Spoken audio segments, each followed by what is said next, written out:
The following program may contain subject matter and language suitable for mature audiences. Viewer discretion is advised.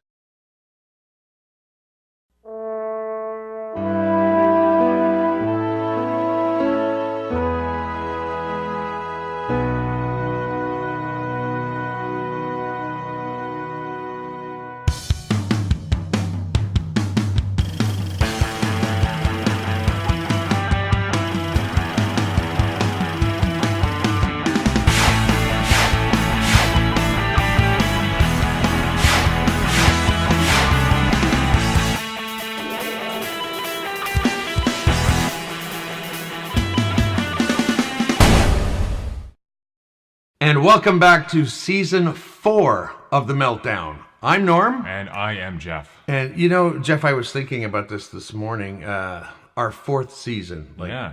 Wow. I mean, when we started The Meltdown, I mean, the world has changed so much in the last 4 seasons. You know, when we started The Meltdown, right, social media was prevalent and everybody... Nope, that's still the same. Oh, yeah, I know. Donald Trump was president.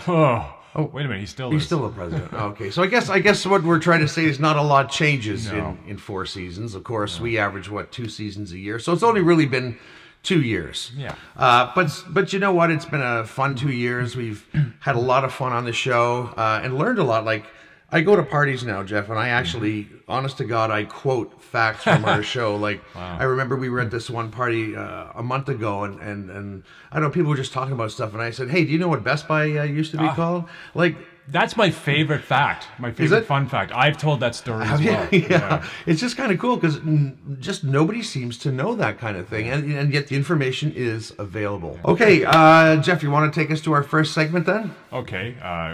What? Some extreme weather facts? Is that what we're doing? Yeah. Now it's time for. You know how to do it. And now it's time for fun facts. Norm. Do it again.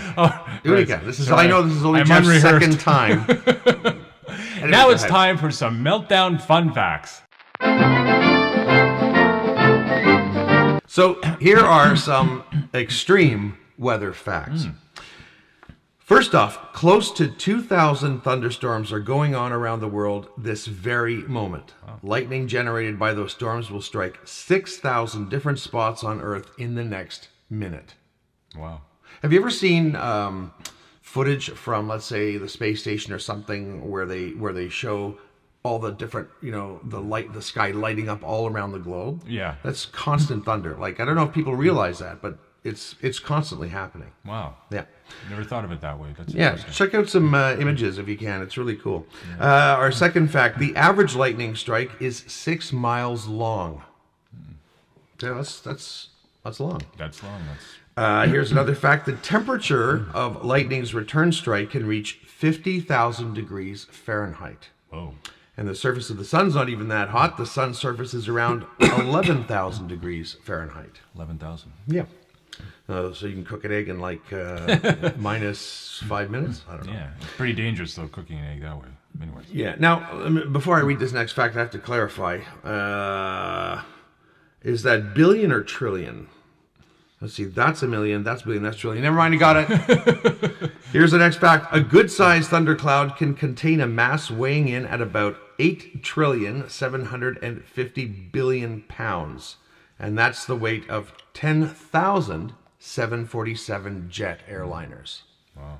Pretty heavy. Storms are heavy. Heavy storms, yeah. It's heavy, brother. Really heavy. Here's another fact. The average thunderstorm is 6 to 10 miles wide. Okay. Another fact, the average thunderstorm travels at a rate of 25 miles per hour. That makes sense, right? Does, I mean, just a big mass, you can't move, it's kind of like turning the Titanic. It happens very, very slowly. Or not at all now. Yeah. Here's another fact. Once the leading edge of a thunderstorm approaches to within 10 miles, you are at immediate risk of being struck by lightning coming from the overhanging anvil cloud.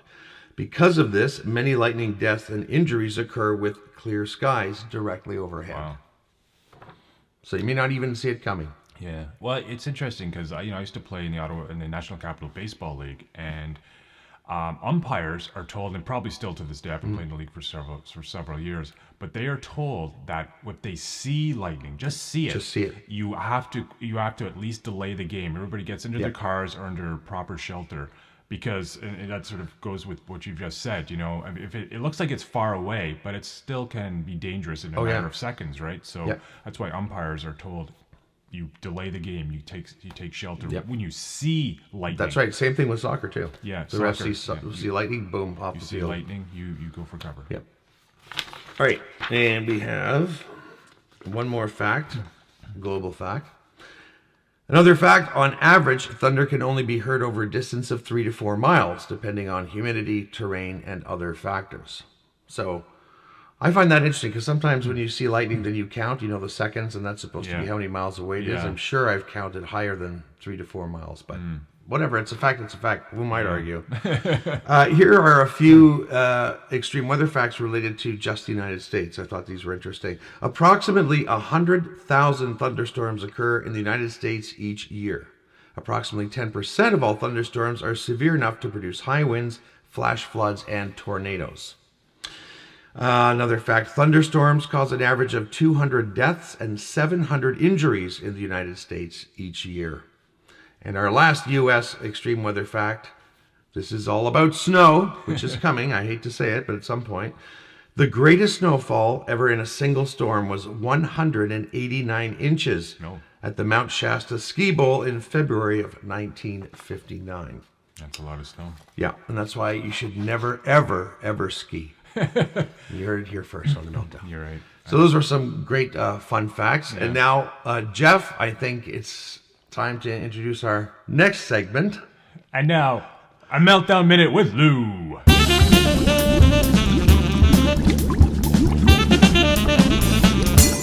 So for this episode, Norm and Jeff have been talking about cases of extreme weather all over the world. And I guess what I'm fascinated by in extreme weather is always things like climate change. And what I find interesting about climate change is that we're still debating it. I don't know how you can be a human being and live on the planet and not realize that the weather's been a little weird, right? And what I find fascinating about it is that naysayers, are always saying stuff, because that's what the naysayers do. Usually they say, nay, I'm really lost, but let's keep going, okay? I think it's important that we keep moving. What I think is interesting about that is that they're always saying, I need to see the proof. I want to see that it's man-made. I don't believe you that it's man-made. And here's how I feel about that. If your house is on fire and the fire guy the fire guy, firemen and women show up and you're like, hey, put my house out. It's on fire. And then they go, you're telling me it's on fire, but I'd like to see some proof. Thank you very much, Lou. And now some Meltdown Stupidness. So for our Meltdown Stupidness today, we have 10 things you should absolutely never do during severe weather. And so if you do any or all of these things, you're probably stupid. Probably. Yeah. Is that a thing Chances to say? Chances are. Yeah, that's a thing to say, because it's a fact. Yeah, and it's the Meltdown, and we always, we don't hold anything back, right? Yeah. Okay, so the number one thing you should absolutely never do during severe weather is shelter under a bridge during a tornado. Now, overpasses may visually appear like a safe haven from a tornado, but it's the opposite. Winds can actually blow even faster under the overpass than outside of it. It's a false sense of security, and you should never do it. All right, number 2, never ever drive into floodwaters. This only makes sense, right? Yeah. Chances are you don't know how deep that water covering the road really is, even if you drive that route every day. If it's moving rapidly, which can also be hard to gauge, you could get carried into a creek in a matter of seconds. Take another route, because it isn't worth your life to try driving through those floodwaters. That's good advice. Yeah. The third thing you should never, ever do in extreme weather is get out of your car after wrecking on an icy road. Right? Yeah, that makes sense. It does make sense. You could slip and fall. Well, not only that, but listen to this. If you've just lost control and wrecked your car on an icy road, there's a good chance someone's going to do the same. If you're outside the car when a fellow driver loses control, they could kill you. Stay buckled up inside your vehicle. Very good advice there. Here's another thing to do, and honestly, if you do this one, you are incredibly stupid. Just hate to tell you. Never, ever, ever run a generator indoors during a power outage. This also applies for charcoal grills. Both emit deadly carbon monoxide if you run them inside. Don't allow yourself to make a fatal mistake. Keep your generators and grills outside, even if it's uncomfortably cold, and would be far more convenient if they were indoors. So, yeah. That's, barbecuing. You can just imagine with all the smoke and everything that I don't know who would ever think of doing that, but it has been done.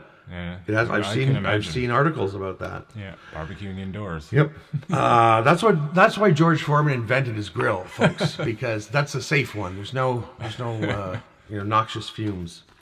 Okay, here's another thing never to do during extreme weather: board up your windows during the storm. The time to board up your windows is on the calm, sunny days before the storm arrives. If you wait until a tropical system starts bringing wind and rain to the area, you're endangering yourself. Large boards could be blown out of your hands, becoming a dangerous projectile, or you could be struck by other flying debris. Common sense, as far as I'm concerned. Yeah. Here's another thing not to do in extreme weather: evacuate during a tornado warning. Now, meteorologists have few fears larger than a town full of people deciding to leave their homes and clog up roadways during a tornado emergency, putting halted cars full of people in its path. If a tornado warning is issued, your evacuation route should be as follows. Leave the room you're in and go either in the basement or in the innermost room in your home. That's it. Put down the car keys and go hide. So it's funny, but these last two about boarding up the windows and evacuating, these are things you do prior to something coming, right? Like we know it's going to hit in 3 days. Okay, board up your windows now, evacuate now. But when that sucker's coming, like it's right next door, you need to hunker down, right? Hunker down. Hunker down. Okay, here's another thing never to do during extreme weather: surf as a tropical system nears the coast. Surfers see hurricane warnings and excitedly run toward the beach, but there's no reason to be in the water when a tropical storm closes in on the coast. Even surfers who think they know the area well can get caught in very unfamiliar territory. Waves break differently and currents can pull people down the shore, according to a Daily Beast report written during Superstorm Sandy's arrival in the Northeast. Even worse, lifeguards are usually off duty during tropical events, so if a surfer were to experience life-threatening problems in the water, nobody would be able to save them. There may be no behavior more dangerous during a hurricane than surfing. I think now, of course, we live in Ottawa. We don't live anywhere near an ocean or anything. And, when we get high winds and stuff, do you ever think to yourself, I'm going to go fly a kite? No, I think to stay indoors, actually. Yeah. Maybe when I was a little younger and it was a little more reckless, maybe I would have done that. But now I'm very metal mature. Kite. A metal kite. Yes, exactly. Yeah. Yes, Ben Franklin. Yes, pull a Ben Franklin and see what happens. All right, here, this one's interesting. Never ever, in severe weather, stand under a tree during a thunderstorm. And we're just going to show you a video. Jeff, you and I can watch here. All right. And this is why you never stand under a tree during a thunderstorm. This will be interesting. Watch the one in the back there. Okay. Oh, look at that. Man, that's like a scene from Gilligan's Island. That's a scene from something, yes. My goodness. They had a lot of severe weather in Gilligan's Island. They did. And they had the amazing electrical currents flowing through the air, because I remember when the band The Mosquitoes played there. Yeah, exactly. Electric guitars worked and they weren't even plugged in. You're right. Well, not that the guitars are plugged in, the amplifiers they should. Yes, exactly. 2 more facts to go. Our second last, what never to do during severe weather: sit in a car with a clogged tailpipe during a snowstorm.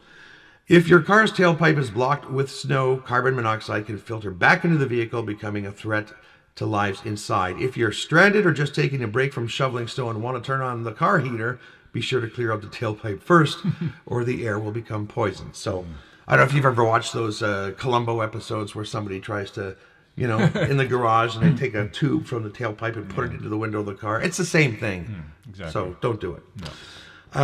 See, why bother with it? Why bother with that tube when you can just stick something in your tailpipe? Why don't people think? I know. Come on, tailpipe logic. Yeah, people. come on.